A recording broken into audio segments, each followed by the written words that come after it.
एक बार ब्रह्मा जी ध्यान कर रहे थे, भगवान का, परम पिता का ध्यान कर रहे थे। उनको ध्यान करते हुए देखकर नारद जी ने कहा, पिताजी, क्योंकि नारद जी के पिता हैं ब्रह्मा जी, तो बोले, पिताजी ये बताइए कि आपने तो सृष्टि बनाया है, आप ही तो सृष्टि का सृजन किए हैं, इतनी सारी सृष्टि जो दिखाई पड़ी आप ही तो बनाई है। तो जब आप पूरी सृष्टि के पितामह हैं, तो फिर आप किसका ध्यान कर रहे हैं, बताइए। तब ब्रह्मा जी ने कहा, पुत्र, मैंने इस सृष्टि को बनाया है, ठीक है, लेकिन जिसने मुझे बनाया है मैं उसका ध्यान कर रहा हूं। तो आपको बनाया किसने?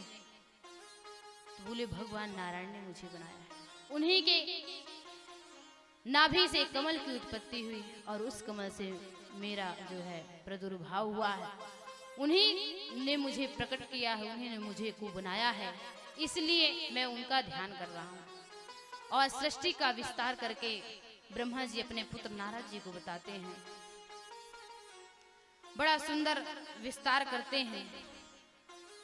और आगे महाराज परीक्षित कहते हैं, प्रभु आप हमें धर्मराज विदुर जी का चरित्र सुनाइए कि विदुर जी महाराज जो है उन्होंने अपने इस हरे भरे परिवार को कैसे उन्होंने त्याग दिया और क्यों वो तीर्थस्थल पर चले गए। तब श्री सुखदेव जी महाराज कहते हैं, परीक्षित सुनो, मैं तुम्हें बताता हूं।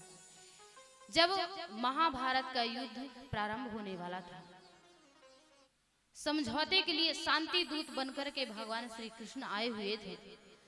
विदुर जी महाराज ने कहा धृतराष्ट्र की, महाराज इस बार केशव जो है शांति दूत बनकर के आ रहे हैं, आप उनका कहना मान लीजिएगा। ये महाभारत का युद्ध जो है उसे समाप्त करवाइए, इसको प्रारंभ मत करवाइए, क्योंकि युद्ध होने से जो है तीनों पक्ष की हानि, दोनों पक्ष की हानि होती है, हानि ही होगी महाराज।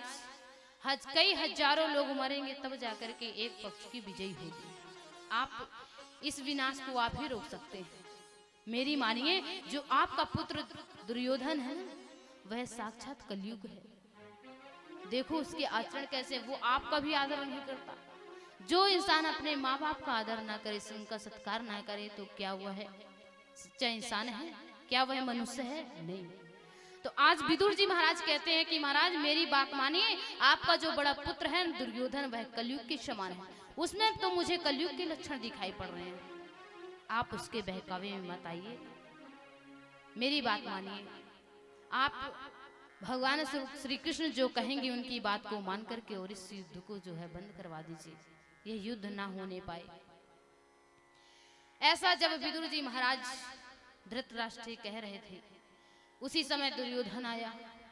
और जैसे दुर्योधन सुना ये सब बातें को तो बड़ा क्रोधित हो गया और कहता, अरे ये दासी पुत्र होकर के हमारे टुकड़ों पर पलने वाला और हमारे प्रति हमारे पिताजी को भड़का रहा, इसकी इतनी हिम्मत, इसको अभी राज्य से निकाल दो।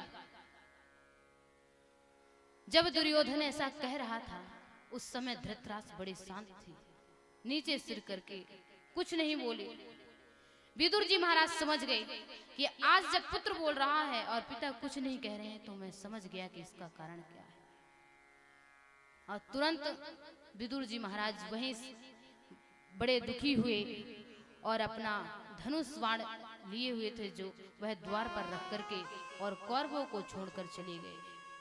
सुखदेव जी कहते हैं, परीक्षित, जैसे विदुर जी महाराज कौरवों को छोड़ करके गए, उसी समय मानो कौरव पुण्य से हीन हो गए थे, आयु से हीन हो गए थे। कैसे? जैसे लंका में विभीषण जी रहते हैं, वो भी धर्म के अवतार हैं विभीषण जी। विभीषण जी कहते हैं, भैया महाराज रावण, आप मेरा कहना मान लीजिए और राम की शरण में जाइए, वही आपको जो है आपका उद्धार करेंगे। वो आपके एक भी अवगुण को हृदय में नहीं धारण करेंगे।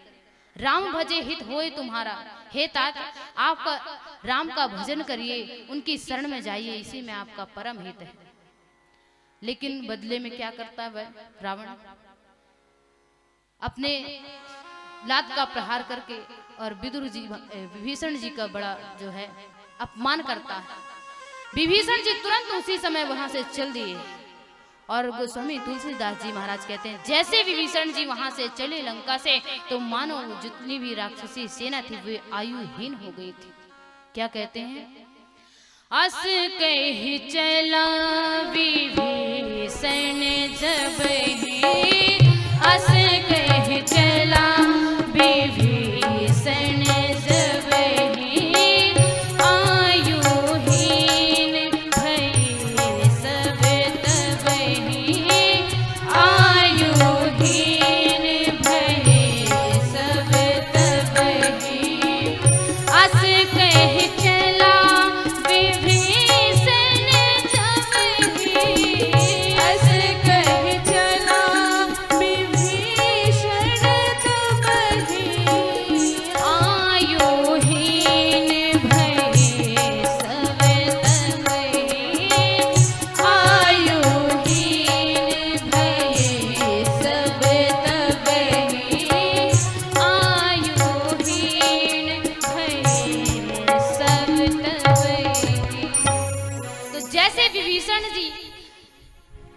लंका को छोड़कर जैसे चल दिए रावण का परित्याग करके, तो जैसे वो लंका से बाहर निकले तो गोस्वामी तुलसीदास जी कहते हैं सारे राक्षस जो है आयु से हीन हो गए। इसी तरह यहाँ आज विदुर जी महाराज कौरव को जैसे छोड़ करके कौरवों को जाते हैं और राज से जैसे निकल के गए तो सुखदेव जी कहते हैं परीक्षित निर्गतः कौरव पुण्य लब्धो, जैसे कौरवों का जो है पुण्य छिन्न हो गया। ध्यान रखना कौरवों के पक्ष में जो है धर्म के अवतार विदुर जी हैं और पांडवों के पक्ष में धर्म के अवतार महाराज युधिष्ठिर हैं। यहाँ धर्मराज विदुर जी समझा करके हार गए हैं, धर्म की बात कोई मानने वाला नहीं है। और वहां पांडवों के पक्ष में महाराज युधिष्ठिर अगर धर्म के अवतार हैं, वो अगर एक बात कुछ कह देते हैं तो उनकी बातों को कोई टालने वाला नहीं है। किसी की हिम्मत नहीं है कि उनकी बातों को कोई टाल दे। और यहाँ विदुर जी की बात को कोई मान नहीं रहा। ध्यान रखना हम आप भी जब धर्म के बताए हुए पंथ पर चलते हैं, संत महात्मा हमारे जो बताते हैं कि ये करो ये मत करो, तो उनके बताए हुए जब हम मार्ग पे चलते हैं तो मानो हम धर्म का अवलंबन कर रहे हैं, धर्म के पथ पर चल रहे हैं। और जो धर्म की बातों को नहीं मानता, धर्म को नहीं मानता, तो वह जो है आयुहीन हो जाता है। जीवित तो रहता है लेकिन वह मृत के समान रहता है।